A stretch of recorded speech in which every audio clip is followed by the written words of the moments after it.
Victor Das নামৰ যিজন ব্যক্তি তেখেতে এটা অনলাইন কোচিং চেণ্টাৰ চলায় আৰু তেখেতৰ ঘৰ হৈছে হাজো থানাৰ অন্তৰ্গত দদৰা অঞ্চলত। তেখেতে যোৱা 28 আগষ্টৰ পৰা ছ'চিয়েল মিডিয়া বিশেষকৈ টুইটাৰ মাধ্যমৰ যোগেৰে আমাৰ ইতিমধ্যে দুটা হৈ যোৱা গ্ৰেড 3 আৰু গ্ৰেড 4ৰ যিটো ৰিক্ৰুটমেণ্ট একাউণ্টৰ যোগেদি সেইটো সংক্ৰান্তত আমি তেখেতক মাতি পঠাওঁ, আমি তেখেতক লগ পাওঁ, লগ পাই তেখেতৰ প্ৰত্যেকটো অভিযোগৰ ওপৰত আমি এটা অনুসন্ধান আৰম্ভ কৰোঁ। তেখেতে যিখিনি বক্তব্য ৰাখিছিলে ছ'চিয়েল মিডিয়াত তাৰ হাত ধৰি আৰু তাৰ উপৰিও তেখেতে যিখিনি বক্তব্য আমাৰ আগত ৰাখিলে আমি তাৰ ওপৰত আমি প্ৰত্যেকটো বস্তু আমি তন্নতন্নকৈ পৰীক্ষা কৰা আৰম্ভ কৰোঁ। কিন্তু আমি সম্পূৰ্ণ তন্নতন্নকৈ গোটেইখিনি বস্তু থৰলি দেখা পাওঁ, আমি এইখিনি গম পাওঁ যে ভিক্টৰ দাসে যিখিনি অভিযোগ আনিছিলে ছ'চিয়েল মিডিয়া মাধ্যমৰ জৰিয়তে, সামাজিক মাধ্যমৰ জৰিয়তে, সেই তথ্যখিনি বা সেই গোটেই বিষয়বস্তুখিনি সম্পূৰ্ণ মিছাৰ ওপৰত প্ৰতিষ্ঠিত আছিলে। মই উদাহৰণ দিছোঁ আপোনালোকক। তেখেতে এজন ex-MLA ইয়াৰ লগত জড়িত আছে বুলি কৈছিলে, কিন্তু আমি যেতিয়া তেখেতক সোধা পোছা কৰোঁ সেই ex-MLA জন কোন সেই নামটো তেওঁ পিছত অৱগত নহয় বুলি ক'লে। তেখেতে ক'লে তেখেতে এটা অভিযোগ আনিছিলে যে কিছু সংখ্যক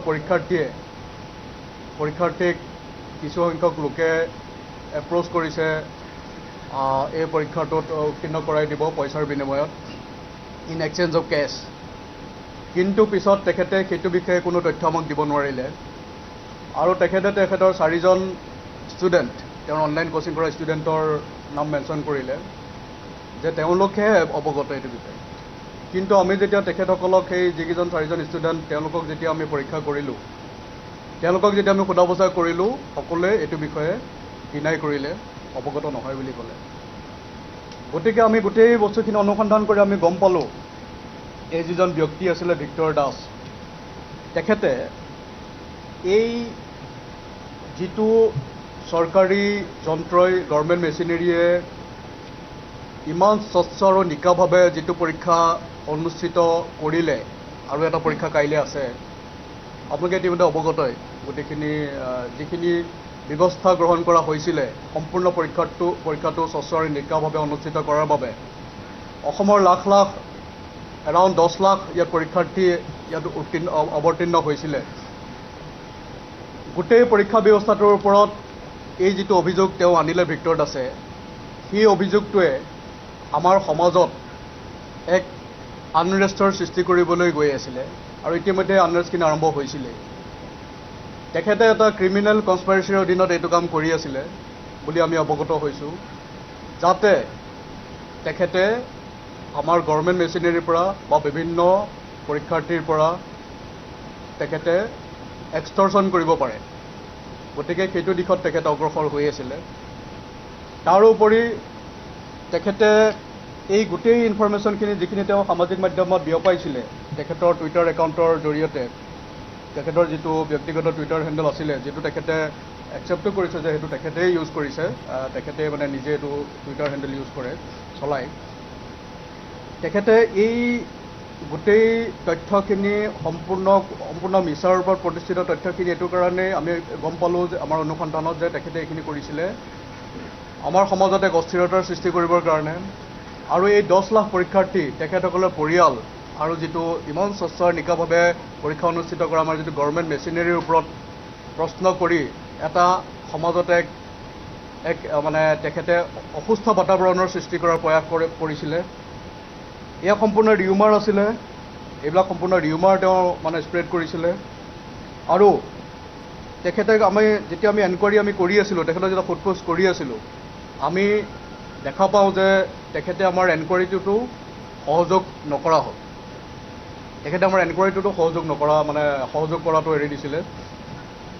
গতিকে আমি আৰু তেখেতৰ এই যিখিনি বক্তব্য আছিলে সেইখিনিৰ ওপৰত বেছ কৰি সেইখিনি যদি এই যিখিনি তেখেতে টুইটাৰ মাধ্যমৰ জৰিয়তে সামাজিক মাধ্যমৰ জৰিয়তে যিখিনি বস্তু স্প্ৰেড কৰি আছে সেইখিনি আমাৰ সমাজত আনৰেষ্টৰ সৃষ্টি কৰিলেহেঁতেন, সমাজৰ বাতাবৰণটো এক ধূলিসাৎ কৰি তুলিলেহেঁতেন, এক স্বচ্ছৰ নিকা পৰীক্ষা ব্যৱস্থাটোক ওপৰত প্ৰশ্ন অৱতাৰণা কৰি তেখেতে এটা ক্ৰিমিনেল কনস্পাইৰেচি কৰি আছিলে আৰু যাৰ মূল উদ্দেশ্য আছিলে এক্সটৰ্চন কৰা।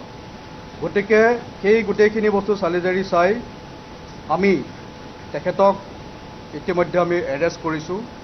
ইতিমধ্যে এটা পাণবজাৰ থানাত গোচৰ ৰুজু হৈছে, Panbazar PS case number 233/22 under section 120B, 505B, 153, 153A, 384, 511 IPC অধীনত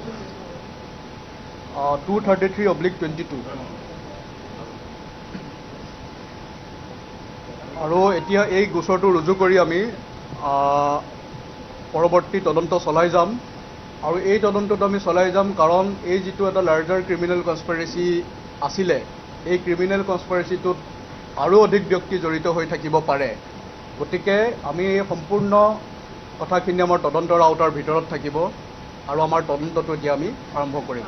তেখেতৰ অম্লানজ্যোতি দত্ত নামৰ যিজন যোৰহাটৰ ল'ৰা আছিলে তেখেতকো আমি সোধপোছ কৰিলোঁ। তেখেতৰ সোধপোছ কৰোঁতে আমাৰ আগত তেওঁ কোনো তথ্য দিব নোৱাৰিলে। এতিয়া আমি ভিক্টৰ দাস নামৰ যিজন ব্যক্তি, তেখেতে এটা অনলাইন কোচিং চেণ্টাৰ চলায় আৰু তেখেতৰ ঘৰ হৈছে হাজো থানাৰ অন্তৰ্গত দদৰা অঞ্চলত। তেখেতে যোৱা 28 আগষ্টৰ পৰা ছ'চিয়েল মিডিয়া, বিশেষকৈ টুইটাৰ মাধ্যমৰ যোগেৰে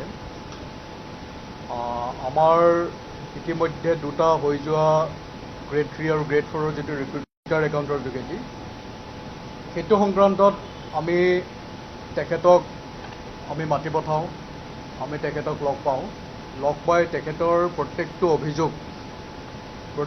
অভিযোগৰ ওপৰত আমি এটা অনুসন্ধান আৰম্ভ কৰোঁ। তেখেতে যিখিনি বক্তব্য ৰাখিছিলে ছ'চিয়েল মিডিয়াত তাৰ হাত ধৰি আৰু তাৰ উপৰিও তেখেতে যিখিনি বক্তব্য আমাৰ আগত ৰাখিলে আমি তাৰ ওপৰত আমি প্ৰত্যেকটো বস্তু আমি তন্নতন্নকৈ পৰীক্ষা কৰা আৰম্ভ কৰোঁ। কিন্তু আমি সম্পূৰ্ণ তন্নতন্নকৈ গোটেইখিনি বস্তু থৰলি দেখা পাওঁ। আমি এইখিনি গম পাওঁ যে ভিক্টৰ দাসে যিখিনি অভিযোগ আনিছিলে ছ'চিয়েল মিডিয়া মাধ্যমৰ জৰিয়তে, সামাজিক মাধ্যমৰ জৰিয়তে, সেই তথ্যখিনি বা সেই গোটেই বিষয়বস্তুখিনি সম্পূৰ্ণ মিছাৰ ওপৰত প্ৰতিষ্ঠিত আছিলে। মই উদাহৰণ দিছোঁ আপোনালোকক। তেখেতে এজন ex-MLA ইয়াৰ লগত জড়িত আছে বুলি কৈছিলে, কিন্তু আমি যেতিয়া তেখেতক সোধা পোছা কৰোঁ সেই ex-MLA জন কোন সেই নামটো তেওঁ পিছত অৱগত নহয় বুলি ক'লে।